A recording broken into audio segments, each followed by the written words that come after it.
All about? Hey, good people, wonderfully made people. Cheryl Howard here, inspirational transformation strategist, life purpose coach, speaker, author, pastoral counselor.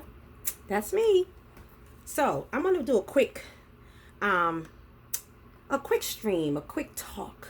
I just had a group meeting in one of my Facebook groups to go along with my Get Your Life Back Academy, where it's really like a discussion board, and we talk about the different maybe topics in the courses that I'm teaching in my academy as well, so I can give more support to those who are enrolled.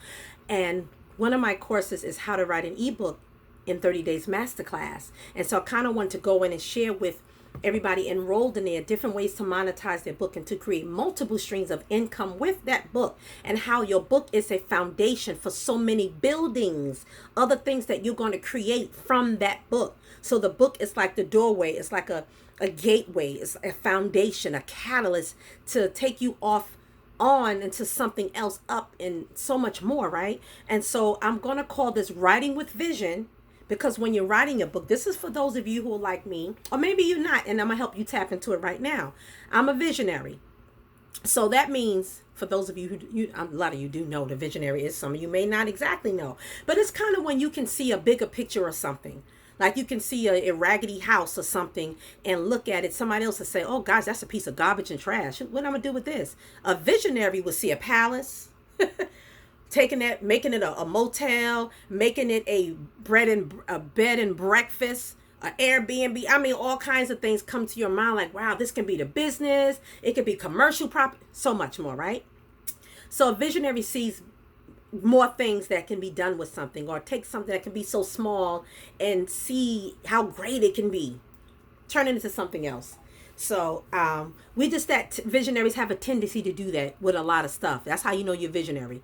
You always see beyond maybe what people around you may see. And it can get on people's nerves sometimes, but then later on when you show up and build a thing, everybody want to jump on board. Everybody want to jump on board, right? Anyway, because sometimes maybe they don't have the same faith, the same tenacity that you have. And so although they may see things, they may not have that vision or energy to kind of make it happen. You have that extra thing in you. You're like the forerunner. You jump out. You get things started. Somebody else can come along and continue to build, but you had to get the vision first, and other people get on board with your vision. That's how you end up growing your tribe. That's how entrepreneurs get a team of people who believe in that vision and they want to be part of it, because they have jumped on board and the visionary has given them a visual of how the project look, how that thing look, and they buy into like, okay, they want to be a part of it. They want to be a part of it because they can see where it's going, because you have broken that down. That's what a visionary does. That's me. Anyway, let's talk about how to take your ebook or book and create multiple streams of income with it, leverage it, use it in so many different ways and capacities, because sometimes you may just be thinking, I'm just going to write a book and that's it. That's fine if that's all you want to do. But some of you already know that you can do more with your book, or never really thought about how far you can go with your book, how you can really reach different audiences with your book, how you can monetize it to do different things. So let's talk about 8 or 9 of these different things that you can do. 9 things you can do to monetize your book. Number 1, you heard this before, you can create a blog post with your book. You have chapters in your book. Each chapter can be a blog post, and you can have a whole discussion on that chapter. And already you have your content. The reason why I said your book is the foundation, because you already have the content. So what you'll be doing is repurposing the content. And so you don't have to keep writing something new and fresh. Take that book and create, if you got 15 chapters, there go 15 blog posts. There's your content. And then you may think of other things to write along with it, but you have your foundation. So that's one way, especially if you're going to monetize your blog, right? This will give you some consistent content, because you have a lot to write about, and you can schedule your blog posts as well. So you may knock out 3 and 4 blog posts at one time and schedule them to go live either once a week, twice a week, once monthly, whatever your schedule is. And people will expect, people that start to jump on board and subscribe to your blog, they look forward to the next, especially if you do a series of topics Well, it's almost like a show you watch, a series, and you got to wait till next week to catch that next one. It's like an episodic type of show where you got to tune in next week, like the soap operas used to be. And you couldn't wait till next Thursday or Tuesday get here for your show because you knew it was going to continue from that story. They keep you on the edge of your seat. You can do that with your book, in your book for number one, but you can do it in a blog post. So you can make your blog very interesting. Everybody has their own thing, idea. So yes, a lot of people are doing this, but I don't want that to stop you and think, oh, it's so saturated. No, but everybody's not you. Everybody does not bring the same energy you bring, how you bring it, your story. Other people may have went through what you went through, but they don't experience the same exact feeling or that you had or, have. Everyone is different. So we all deal with things differently. We all cope with things differently. And so when you share it, people are tuned into you because something about you they can relate to. I'm just saying, giving you some ideas. Number two, you can be either a guest blogger or vlogger or podcaster or podcast guest. Or you can have your own podcast, your own vlog. We talked about blog already, where you interview other people. Have them come on. You can take, again, topics from your book. Let that be the topic discussion of the day. Invite other guests. By this point, it's good for you to be collaborating with other people, joining other groups. Maybe there's podcast groups out there. There's vloggers. There's other bloggers. And people share ideas. But what happens in those groups as well, people collaborate together and they appear as guests on each other's podcast or vlog or blog. I'm doing it now. It's awesome. I have people who already, so many people that I haven't even interviewed yet. And I have a list of people who asked to be on my podcast. I'm like, oh my gosh, I'm doing so many things, but I'm going to get to you. So I don't try to overwhelm myself and say I'm going to do like 4 a week and then schedule it out. It's like, I can't do that right now. I have other things on my plate. So I've been doing like 1 or 2 interviews. I'm getting back to doing it now. 1 or 2 interviews a month. Because I don't want to overwhelm myself. So you know what pace you can go to. It's not about competition and how other people are doing it. It's how you do it. So yes, have guests that you interview on your blog, vlog, or podcast, and you be a guest on somebody else. So when I mentioned a collaboration, because this is how you can get interviews. And going back to your book, you can talk about your book. You may be writing something that happened in your life. So that becomes a story that you are sharing with other people on their podcast. How you can make money. You're talking about your book. You're going to talk about the title and you sharing your story. And most of the time when you're doing an interview, just like you'll be doing interviews, you get people or people will give you the opportunity to talk about your book, where they can buy it from. And so you can give all your information, all your social media networks, where they can find you, your website. They can go on Amazon, Barnes and Noble, whatever other bookstores. And that's a way to get some book sales going in. I'm just saying. Another way is creating a course, especially if you have an informative book, very educational, informative, and it still can be your passionate story, because there's some things you've learned, and there's some things you may be able to teach other people to maybe avoid certain traps that you may have fell into, but you give some strategies and how to help other people not to do this. You're helping them, so it can be a helping book.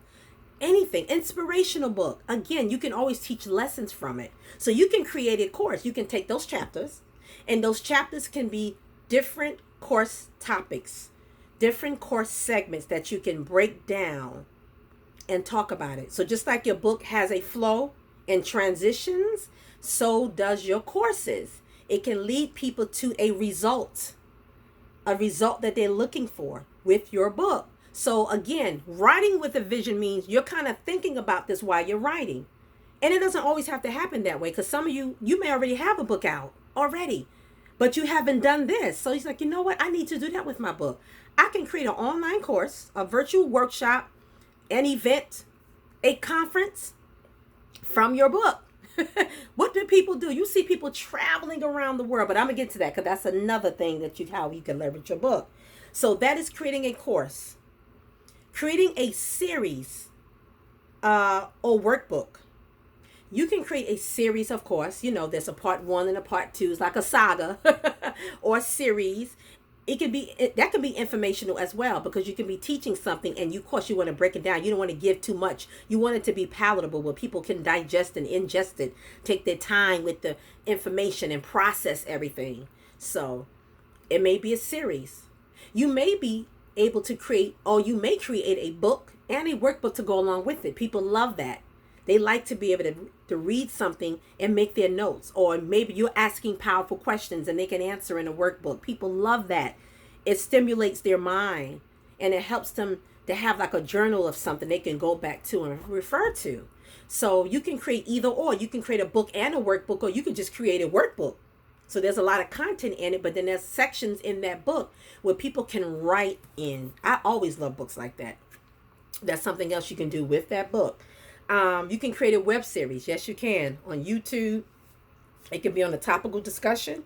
It can be informative. It can be educational. There's different types of web series. Everything is not drama. There's different documentaries. That's another word. Not documentaries, but it's something docu-series. I think there's a word docu-series, right? But it can be based on something real. It can be based on somebody's story, but they have to share a lot of different aspects of maybe somebody's life or somebody's story. And so then you have a 3-part, 4-part, 5-part series. It can be up to 7 to 8 parts. People attention span is shorter these days a lot of times. So sometimes keeping a book, a story short, and then just keeping a web series where it's not too much, people can digest that. They can ingest that, and they look forward to the next series, the next part of that series. It gets people attention. So I had an idea when I was sharing this in a group. I said, you know what would be so great? And I know other people are doing it, but I've just thought about it as I was talking, how you can create your book, but you have the web series. What you're doing is you're writing about maybe a particular story or something that happened in your life, but you're acting it out. Like you have an enactment of what you're talking and writing about. And so they get more of a visual of that book. Can you imagine? You do some skits I'm talking to these people out here who are artistic, who are visionaries. I'm trying to wake up the creativity in you so you can see bigger. You can expand your mind. You can be imaginative. If you got to tap back into that little child in you, do that. I want you to do more. I want you to be great. I want you to show up. These are simple things that you can do yourself. Nobody has to give you permission. Nobody has to validate you. You validate your own idea and what you're doing. Only person need to validate you is God. Only person that need to give you a go ahead and do that is the Father. Other than that, what? What are we waiting for? You can create this yourself.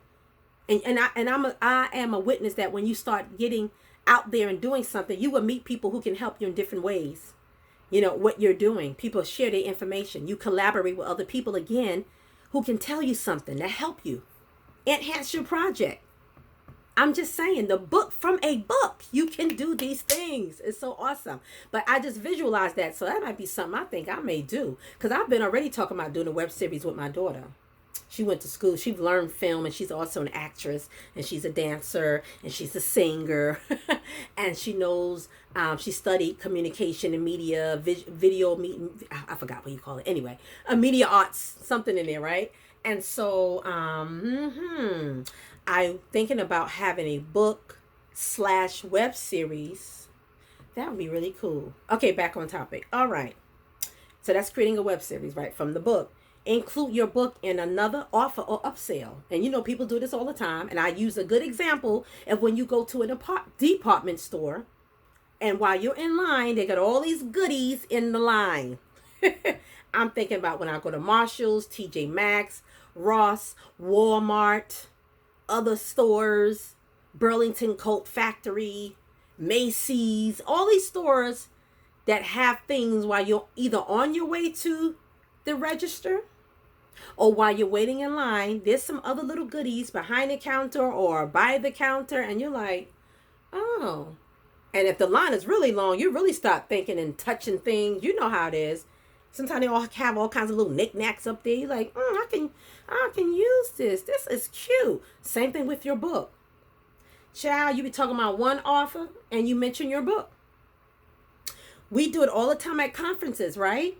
You talk about your book. Matter of fact, your book may be your content for your speaking, right? Another way of leveraging your book for your business or your entrepreneur, whatever you do, is talking about your book, right? Offering your book. People don't want to buy it. So, although you may be getting money or paid to speak, you may get paid again because you selling your book, and you actually have a vending table where when you finish speaking, sometimes people are already at the vending table. I experienced that when before I even came off the podium, people were already at my station buying or asking about my book or buying my book, because I either have my daughter, somebody's with me. And let me tell you, it's so empowering. Number one, because you created this book to be a blessing to somebody.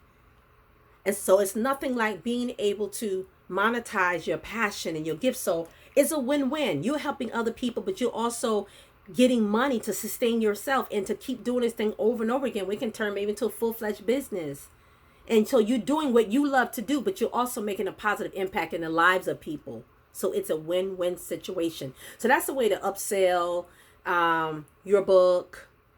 There's another word I was looking for, but it kind of came and then it kind of left. You ever get that? It's like it's right there and then it goes away. I don't know. Anyway, that's another way of selling a book. So another method or strategy or tip, creating workshops. Is almost like the conferences I mentioned.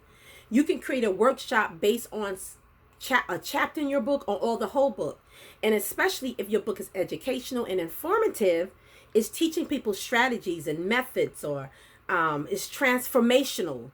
You can create a workshop based on that. Your book can be the workbook that people can buy at the workshop for maybe a discounted fee because they paid for the workshop. And if it's a free workshop, then you can sell your book however you want to do it. I'm just giving you ideas of how you can make money with your ebook or book. They can download it digitally. You can have fillable workbook where they can write in it, or they can fill it in themselves, or they can print it out and they can have it as a paperback copy for themselves. But this is another way that you can monetize that book as well. And I already mentioned offering guests. So I've got to finish. I was going to get into speaking engagement, but we talked about that already. Wow, this went by pretty fast. I didn't want it to be long. I just wanted to throw some tips and strategies for those of you who have not thought this broad about ways that you can get your book out, reach a broader audience. Because I talked about different settings, virtual, online. Oh, I know another one. I meant to mention the virtual tours, which has already started becoming popular before this whole COVID-19 thing and being quarantined. However, it is more popular today to do virtual tours. So a virtual tour is just like you would do a regular tour where you travel to different places, where this time you can be on different people's, again, vlog, podcast, talking about your book and promoting your book. And you see people do it all the time. TV shows, you on people radio shows, you on people podcasts, you on TV, whatever, TV, I forgot what you call it right now, but different TV shows, actually, just being a guest, talking about your book. It's great if you can get that kind of media attention to your book. You're reaching more people, more audience. So you get to make money because you're talking about your book, and you can tell somebody to go where they can find you. Go to their website. That's the great thing about doing the podcast and becoming a guest and having guests on your podcast or vlog, because you get to mention where people can buy your book, your website, your social media networks. You can do it on your own podcast, and then you can be a guest. And most of the time, the host will have you mention where people can find you, how they can connect with you, and where they can buy your book from. I'm done. So I hope that was helpful to somebody. I hope I help you to think bigger, become more imaginative, more of a visionary when it comes to things you can do with your book. So that's writing with a vision and creating multiple streams of income with your book or ebook. So anyway, that's all I have to say. I hope that if some of you got something out of this, I would love to see your comments below the video. I would love to read it. And if you have done this already, I want to know how successful it has been for you. And maybe you got some other tips that you can add on to this. This would be so great because other people may see it and they see your comment. I love the interaction. I love I love collaboration. I love how we can take each other's ideas and learn from them. It's not no need to be threatened or be competitive. There's enough room for everybody. Okay, it is. It really is. So it can be a win-win situation. I like to say that a lot now because I remember having a professor. He actually had a business. He was a motivational speaker, and he had a signature message. That's another thing I talked about too, right? How your book can be like your signature talk when you go around and you do your speaking tours or your virtual tours, or you created a course, like I said, or you create a workshop, or you invited to speak at conferences. You created a signature talk. Your book can be something that you're so passionate about. It's something you talk about all of the time. It becomes your signature speech. I think I just gave you 10 or 11 strategies, what you can do with your book topic and the information in your book. You can create a signature talk that you have, that you travel around, that you talk about all of the time. Guess what? A lot of speakers are not always coming up with new content all the time. They're speaking about the same topic, but they're changing it up and modifying in different ways. Maybe in one setting, they're more humorous with it, or more informative with it, or more serious with it, or more, however, it depends on the audience that you're standing in front of or you're sitting in front of. But that book just gave you some content to use for so many things. Anyway, I'm really going this stuff. You see how my mind just goes to something else. But anyway, I hope this was so grateful and helpful. Like I said, leave your comments. I like to be collaborative, and that's where I was going. Sharing information, sharing ideas, learning from each other. You know what I'm saying? Getting an aha moment, and that's what I want you to get. Take care. Be blessed.